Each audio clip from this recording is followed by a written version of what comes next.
우리 주변 분들하고 인사 나누고 말씀 나누겠습니다. 주변 분들하고 인사 나눌 때 이렇게 한번 인사 나눕니다. 주님만이 우리의 살 길이고 복입니다. 예. 주님만이 살 길이고 우리의 복 되시는 분이십니다. 오늘 말씀은 너무나도 유명한 이 산상 설교 처음 시작되는 장면이죠. 이 산상이라는 말은 마태복음 5장 1절 말씀에 예수께서 산에 올라가 앉으시니라고 한 부분을 보고 산 위에서 설교하신 것을 보았기 때문입니다. 이 산상 설교를 다른 말로는 이 산상수훈 베푸신 말씀이다 이렇게도 얘기를 하고요. 또 산상보훈이라고도 해요. 보배로운 말씀이다. 이래서 산상보훈이다라고도 하고 산상교훈, 이 산상교훈은 가르치시는 말씀이다. 이렇게도 이야기를 하죠. 근데 이제 재밌는 것은 마태복음 5장에는 이렇게 이 예수님께서 설교하시는 장면을 산상설교다 이렇게 말씀을 하는데 누가복음에서 6장에서도 이 말씀이 나오는데 예수님께서 평지에 서시니 눈을 들어 이르시되라고 하면서 이제 말씀이 시작되거든요. 그래서 누가복음 6장에서는 산 위가 아닌 이 평지에서 설교하신 것으로 되어 있기에 누가복음에서는 산상 설교라 하지 않고 평지 설교다 이렇게 부릅니다. 산이었나 평지였나 어느 것이 맞나 헷갈릴 수 있습니다. 사실 엄밀하게 따지자고 하면 한이 없겠지요. 장소도 다르고 듣는 청중도 다르고 본문 내용도 약간의 차이가 있습니다. 같은 설교인지 다른 설교인지 막 좀 복잡해 보여요. 이 실체적인 사실에 대한 논증과 해석은 학자들에게 맡기기로 하고 우리는 마태복음의 5장에서 7장까지는 산상수훈 이 설교가 있고 누가복음 6장은 평지 설교를 한다 이렇게 이해하시고 두 편의 설교를 듣는다 생각하시고 편안하게 그 말씀들을 읽으시면 좋겠습니다. 예수님은 이 산상설교의 첫 부분을 이렇게 시작합니다. 심령이 가난한 자는 복이 있나니 천국이 그들의 것이며.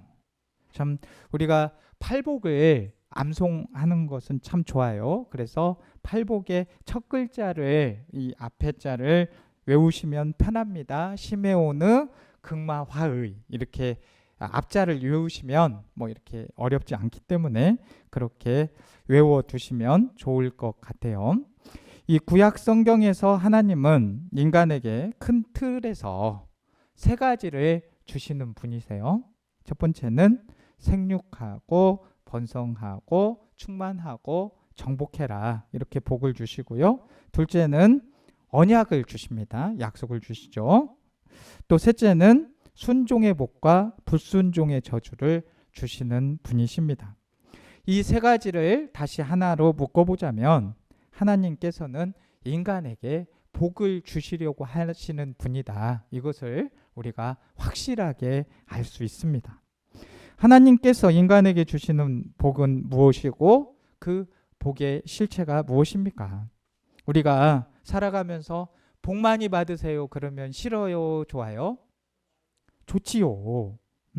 근데 그렇게 복 많이 받으세요 하는 것이 무난하면서도 좋은 덕담입니다. 일반적으로 생각하기에 우리가 복이라 하면 건강, 재물, 장수, 화목, 평안, 자녀 교육 막 이런 것들이 계속 좋아지고 많아지고 잘 풀리는 것들을 흔히 우리가 복이라고 생각을 합니다.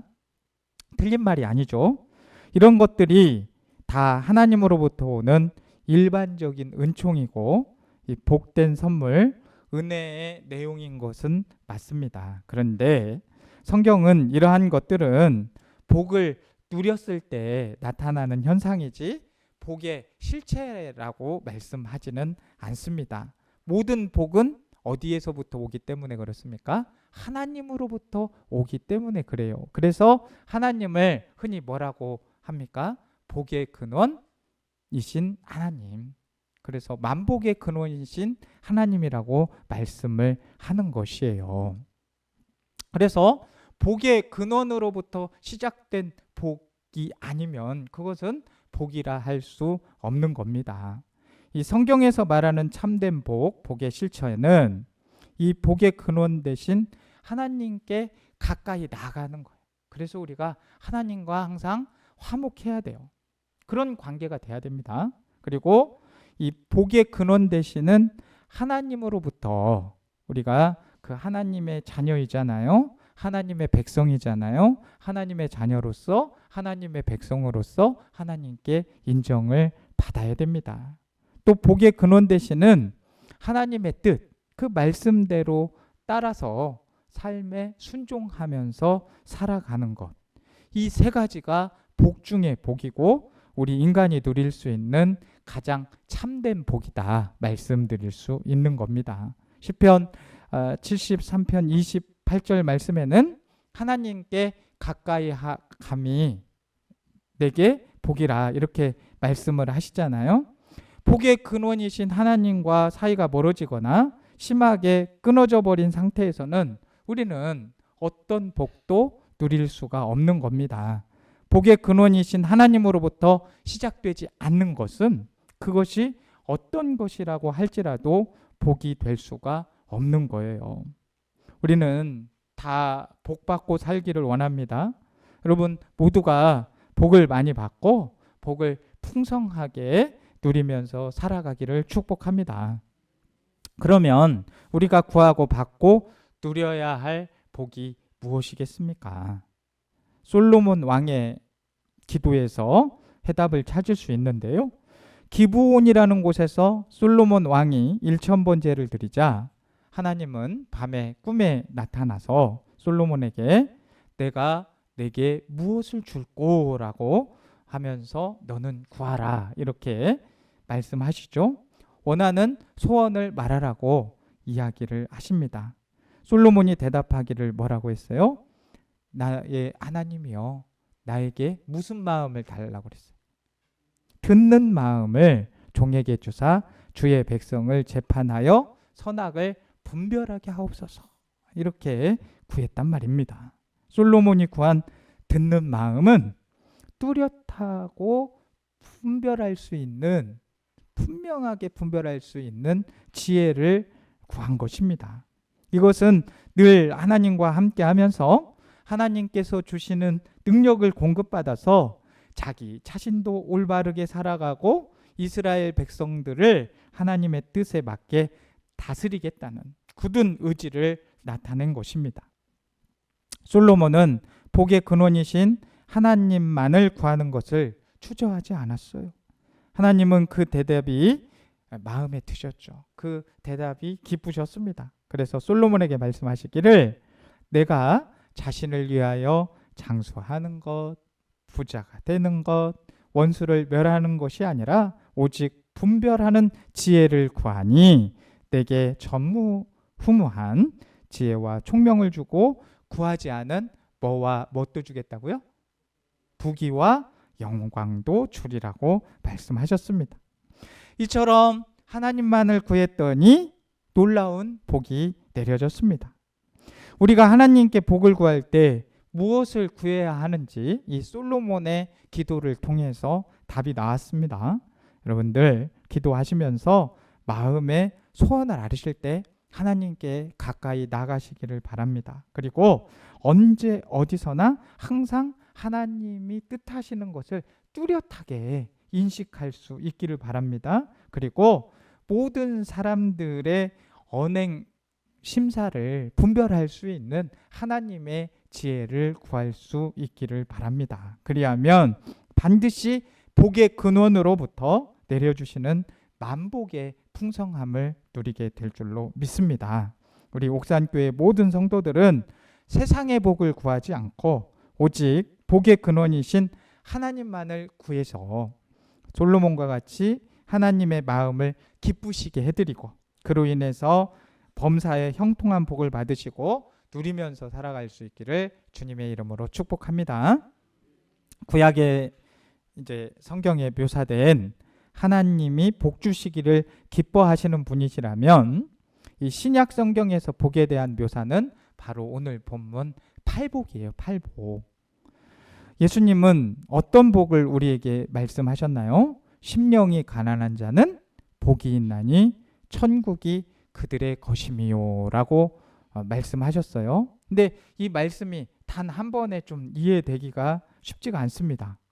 천국, 이 복받은 천국이, 이 하나님의 나라가 복받은 사람들의 것이라는 것은 이해가 그냥 싹 와닿지만, 심령이 가난한 자가 복이 있다, 이 말은 쉽게 좀 딱 와닿지를 않고 약간 어렵습니다.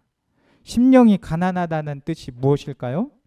심령이 가난하다고 했으니 이것이 돈 없고 빈곤한, 이 재물이 없는 그런 가난함이 아니라는 걸 알 수 있어요. 만약 가난하다는 것이 실제적인 빈곤함을 뜻한다면 돈이 없고 가난한 사람이 복을 받은 사람이라는 말이 되는데, 하나님은 하나님의 자녀들이 막 돈 없어서 꾸어 다니거나 돈이 없어서 쫄쫄 굶는 상황을 만들지 않죠. 가난하게 만들어서 그것이 내가 받을 복이란다 막 그렇게 하시겠어요? 이런 식으로 우리 하나님이 우리를 인도하지는 않죠. 그러니까 재물이 없는 상태가 가난하다, 그런 것이 아닌 것이죠. 심령이 가난하다는 것은 두 가지로 생각해 볼 수가 있습니다.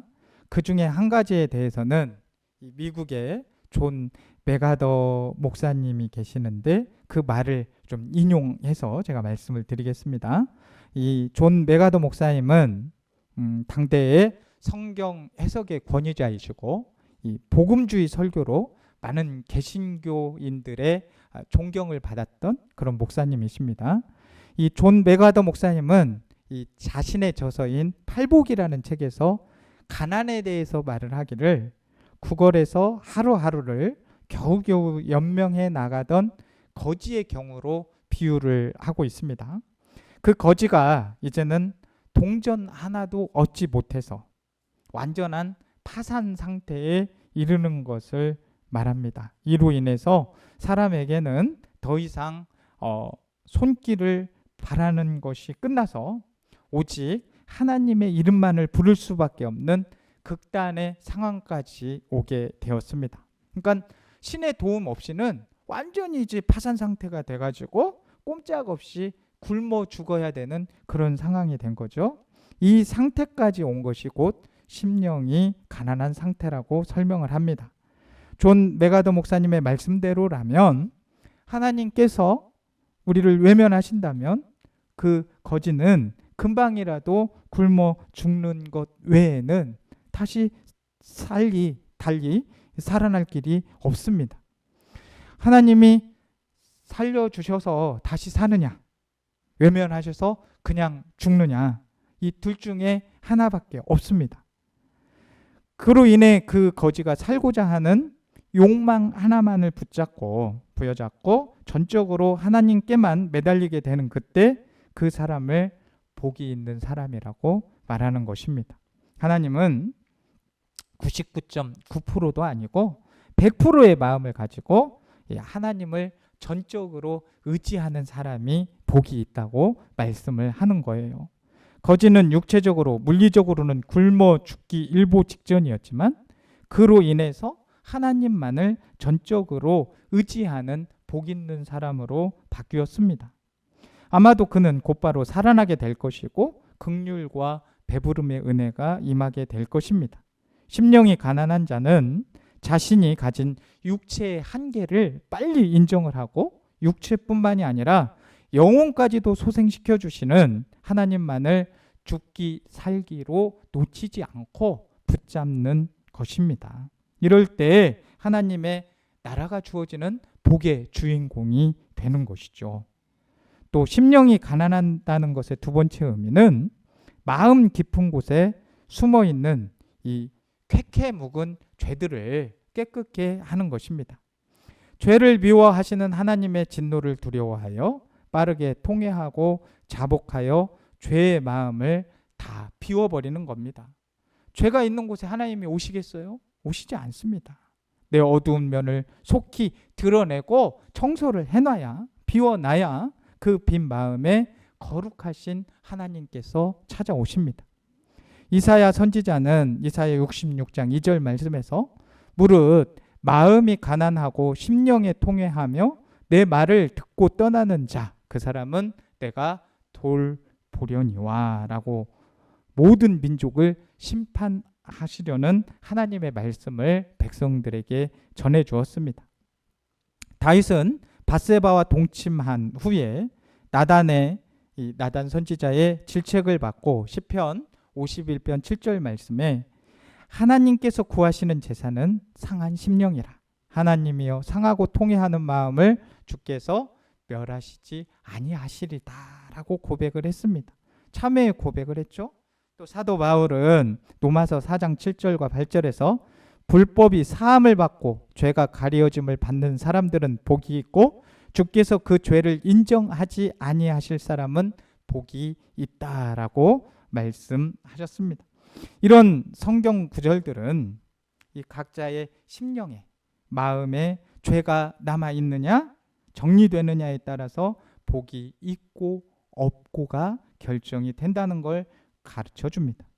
저는 이런 구절들이, 이런 성경 말씀들이 이사야, 다윗, 이 사도 바울과 같은 훌륭한 인물들도 이 자신 안에 있는 죄 문제에 대해서 늘 고민하면서 이 한 인간으로, 한 인생으로서의 자기 성찰과 고백이 느껴졌다는 것을 저도 손수 이 말씀을 통해 느껴집니다.